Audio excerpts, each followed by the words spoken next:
샬롬 할렐루야. 자기 유익을 구하지 않고 정도를 걸은 아브라함입니다. 아브라함은 그 마음에 사심이나 욕심, 자기 유익을 구하는 마음이 없었기 때문에 상대의 마음까지 간파하는 지혜가 올 수가 있었습니다. 아브라함이 만약 욕심이 있었다면 에브론이 땅을 거저 주겠다고 했을 때 단번에 그 청을 받아들였겠지요. 이것이 당장에는 유익처럼 보입니다. 그러나 육의 사람의 마음이라는 것은 상황과 환경 또한 시간의 흐름에 따라 변하게 되어 있음을 알아야 하지요. 그러니 당장 유익처럼 보이던 일이 훗날 어떠한 문제나 어려움으로 다가올 수도 있다는 사실입니다. 그런데 오늘날 많은 사람들이 당장 눈앞의 유익만을 생각하여 많은 실수들을 행하고 말지요. 정도를 걸어야 한다. 욕심이 없어야 한다. 내 유익만을 구해서는 안 된다라는 말씀을 알면서도 막상 현실에서는 자기 유익에 급급한 것입니다. 그러니 누가 조금만 미혹해도 그 미혹에 넘어가 버리고 마는 것이지요. 예를 들어 여기에 투자하면 단시간에 많은 돈을 벌 수 있다. 이건 공짜나 다름없는 것이다. 당신을 생각해서 특별히 손해보고 주는 것이다. 이런 말들을 듣게 되면 이내 마음에 있던 욕심의 마음이 요동하면서 미혹되고 말더라는 말이죠.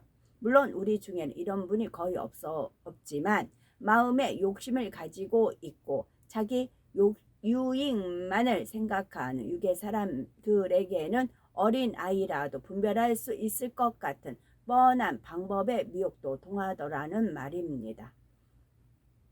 더욱이 힘이 있고 권세가 있다고 하여 교만한 사람에게는 이러한 방법이 더 잘 통하는 것입니다. 더욱 힘이 있고 권세가 있고 교만한 사람에게는요. 상대가 자신을 좀 알아주는 것 같고 인정하는 것 같으면 이내 교만한 마음이 나오면서 분별력이 흐려지고 마는 것이지요. 또 어떤 사람은 자신이 가진 힘과 권세를 가지고 부당한 이익을 취하려는 마음이 있기 때문에 더욱 쉽게 묘에 넘어가는 것입니다.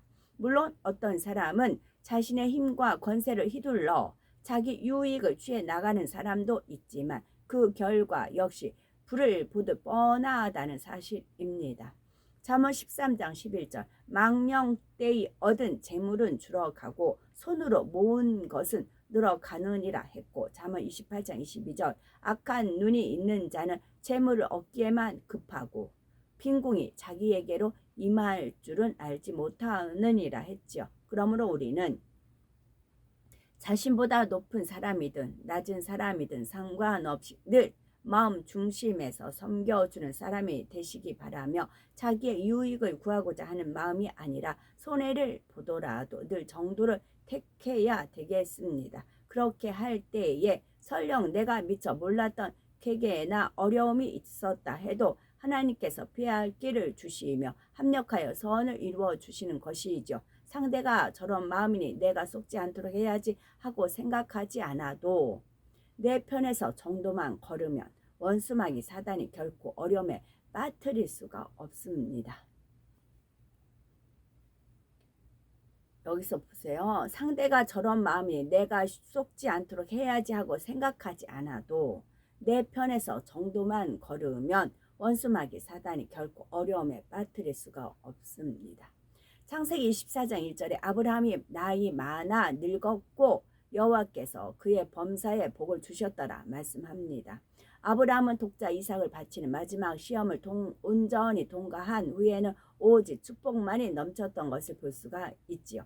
비록 육으로는 나이 많아 늙었다고 표현하지만 아브라함은 나이가 들었다 해서 몸이 쇠하거나 건강에 문제가 생긴 것이 아닙니다. 오히려 후처 구두라를 취하여 자녀를 6명이나 더 낳았지요. 이처럼 아브라함은 영적인 축복과 함께 건강과 재물, 권세 등 육적인 축복도 풍성하게 받아 누렸습니다. 그의 마음이 하나님의 마음을 담게 되니 육은 비록 이 땅에 살아도 그는 늘 하나님의 영의 공간에 거함으로 이 땅의 육의 법칙이 아닌 영의 법칙에 적용을 받았기 때문이지요. 아브라함이 약속의 씨인 아들 이삭을 위해 아내를 구하게 되는데 이는 매우 중요한 일입니다. 이삭이 아내로 어떠한 여인을 만느냐에 따라 많은 것에 영향을 받을 수가 있기 때문이지요. 아내의 역할이 그만큼 중요한 것이고 이삭을 통해 낳게 될 자녀들의 어머니로서의 역할도 너무나 중요하기에 아브라함은 며느리를 구함에 있어서도 매우 신중했던 것을 볼 수 있지요. 그렇다 해서 육신의 생각이나 사람의 방법을 동원한 것이 아니라 이때도 역시 모든 것을 하나님께 맡깁니다. 다만 이처럼 중요한 사명을 대신 맡아 감당할 사람을 세우고 그에게 다음과 같이 당부를 하죠.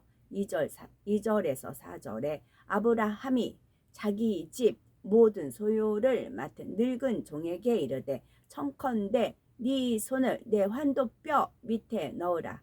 내가 너로 하늘의 하나님 땅의 하나님이신 여호와를 가리켜 맹세하게 하노니 너는 나의 거하는 이 지방 가나안 족속의 딸 중에서 내 아들을 위하여 아내를 택하지 말고 내 고향 내 족속에게로 가서 내 아들 이삭을 위하여 아내를 택하라 당부합니다. 아브라함은 이 사명을 맡아 감당할 사람으로 자기 집 모든 소유를 맡은 늙은 종을 택했는데 이 안에는 많은 의미가 담겨 있지요. 당시 아브라함이 소유하고 있는 재산이 결코 적은 것이 아닙니다. 그런데도 그 많은 재산을 모두 맡아 관리한다는 것은 그가 아브라함으로부터 얼마나 신임을 받았으며 성실하고 정직한 사람이었는지를 말해주죠. 또한 늙었다고 한 것은 단지 나이 많다는 의미가 아니라 오랜 세월 아브라함과 동고동락했음을 말해줍니다. 아브라함과 몇 년 정도 같이 한 것이 아니라 많은 세월을 함께하며 모든 것을 함께 체험한 것이죠. 주인 아브라함과 함께 하시는 하나님을 체험했고 하나님의 능력을 체험했던 것입니다.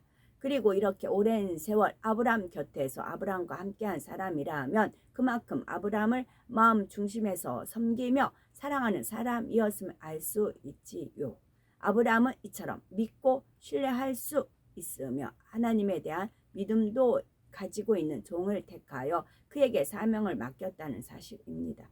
결코 아무에게나 맡길 수 있는 사명이 아니기 때문이죠. 우리가 24장을 읽다 보면 아브라함이 왜 사명을 맡길 사람을 이처럼 신중하게 선택해야 했고 이 늙은 종을 선택한 것이 얼마나 마음에 정확하게 주관을 받은 일인지가 잘 나오고 있습니다. 아브라함은 늙은 종으로 하여금 손을 자신의 환도뼈 밑에 넣어 맹세케 했는데 여기서 환도뼈는 넓적다리 뼈를 말합니다. 넓적다리는 몸을 지탱하도록 힘을 받는 부위로서 신체적으로 매우 중요한 의미를 가지지요. 이런 환도뼈는 영적으로 곧은 것을 의미하며 변개치 않는 것을 의미합니다. 아브라함은 바로 이러한 의미를 가지는 환도뼈 아래에 종의 손을 넣어 맹세케 함으로써 하나님께서 자신에게 주신 약속이 변치 않고 반드시 이루어진다는 것을 다시 한번 확실히 했던 것이죠. 또한 하나님께서 아브라함 자신을 보시고 자신에게 주신 약속을 온전히 이루심에 있어서 이 종을 통해 형통하게 이루어지게 해달라고 하나님 앞에 아뢰고 있는 것입니다. 결국 보내심을 입은 이 늙은 종은 하나님께서 아브라함에게 주신 약속을 이루시는데 있어서 도구로 쓰임을 받게 되는 것이지요. 이 종을 보시고 형통케 하시는 것이 아니라 아브라함에게 주신 약속으로 인하여 아브라함을 보시고 그를 대신하여 보냄을 입은 이 종을 형통하게 하신다는 의미입니다. 늙은 종은 바로 이러한 의미를 분명히 알았기에 이후에 모든 일을 이루어감에 있어서 오직 우리 주인 아브라함의 하나님만을 의지했던 것을 볼 수가 있지요. 자신이 어떻게 해보고자 한 것이 아니라 자신은 아브라함을 대신하는 심부름꾼에 불과하다는 사실을 스스로가 분명히 인식하고 행동했던 것입니다. 저 또한 주님의 하나님의 심부름꾼에 불과합니다.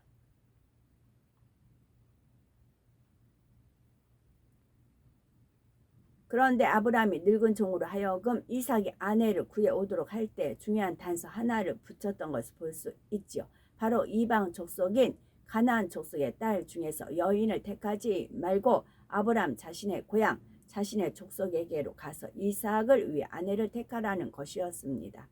아무리 아들 이삭이 약속의 씨라 해도 만약 그의 아내를 이방인 중에 택하게 되면 훗날 어떠한 결과가 나오게 될지를 너무나 잘 아는 아브라함이었던 것이고 무엇보다도 하나님의 뜻이 어디에 있는지를 잘 아는 아브라함이었기에 이처럼 이방 여인을 택하지 못하도록 한 것이었지요. 아브라함은 물론 그 늙은 종을 신뢰하였지만 혹여라도 눈에 보기에 좋은 대로 여인을 구해오면 안 되었기에 이처럼 분명한 선을 알려주었던 것입니다. 아브라함은 당시에 그 근방에서 이름이 널리 알려졌으며 그가 가진 부와 권세도 대단했지요. 따라서 이러한 아브라함의 집안과 혼인 관계를 통해 득을 얻고자 하는 사람들이 그 주변에는 자연히 있기 마련입니다. 그러니 이방 여인은 안 된다는 조건이 없었다면 늙은 종은 육으로 볼 때에는 주변에서도 얼마든지 조건이 좋은 여인을 택할 수도 있었죠. 그러나 분명한 조건이 있었기 때문에 이 종은 오직 주인의 고향 땅까지 어떠한 생각 동원도 없이 갈 수가 있었던 것입니다. 이사야서 6장 8절에 보면 내가 또 주의 목소리를 들은즉 이르시되 내가 누구를 보내며 누가 우리를 위하여 갈고 그때에 내가 가로되 내가 여기 있나이다 나를 보내소서 말씀하신 장면이 나옵니다. 만약 이러한 상황이라면 이처럼 담대히 우리는 고백할 수 있는지요?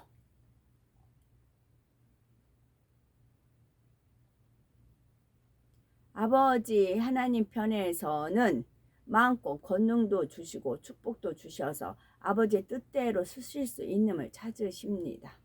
그렇다고 해서 한두 번 잘한 것만 가지고 단번에 그 사람을 택하시는 게 아니죠. 아브라함의 늙은 종이 오랜 세월 주인 아브라함 곁에서 충성하며 하나하나 신뢰를 쌓아왔던 것처럼 변함없는 믿음으로 변함없는 마음으로 충성하며 사명을 감당하는 사람이 필요한 것입니다. 자신이 충만할 때만 사명을 잘 감당하고 그렇지 않을 때는 사명을 멀리하는 것이 아니라 늘 변함없어야 한다는 말이죠. 그래야 이 일을 맡기는 편에서도 신뢰가 갈 수 있는 것입니다. 맡겨진 일을 뛰어나게 해내는 것도 중요하지만 그보다 더 중요한 것은 맡겨진 일은 변함없는 마음과 모습으로 해내야 한다는 것이죠.